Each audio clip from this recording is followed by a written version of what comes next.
18 noyabr kuni Bolgariyaning yirik ish beruvchilari Toshkent shahriga tashrif buyurib fuqarolar bilan to'g'ridan-to'g'ri suhbat olib borishdi. Ushbu tadbirda 300 ga yaqin fuqaro ishtirok etgan bo'lib, ular o'zlarini qiziqtirgan savollarga javob olishdi hamda xorijda qonuniy mehnat faoliyatini yo'lga qo'yish bo'yicha maslahat va yo'riqnomalar bilan tanishishdi. Больше 10 собеседований, были очень хорошие кандидаты. Я остался очень доволен, что кандидаты знают очень хорошо английский язык. Я не ожидал, кстати, так хорошо разговаривать на английском языке. Мы подобрали очень качественные люди. У нас 2 отеля. И я думаю, что мы нашли хорошие студенты, которые будут хорошо работать для нас. Bolgariyadan ish beruvchilar O'zbekistonga, ya'ni Toshkentga kelishdi. Litsenziyasi bor agentliklar bilan hamkorlikda hamda Toshkent shahar migratsiyasi orqali qonuniy chetga ketish, ya'ni qonuniy chet davlatida ishlab kelish taklifi bo'lyapti. Assalomu alaykum.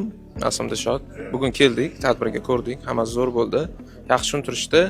Savollarga ham javob berishdi. Shu job offerlarimiz hammaliga o'zligi kelib, hammasini tushuntirib, shartnoma ham qildik. Yoqyapti hozircha. Xudo xolisa ko'ramiz.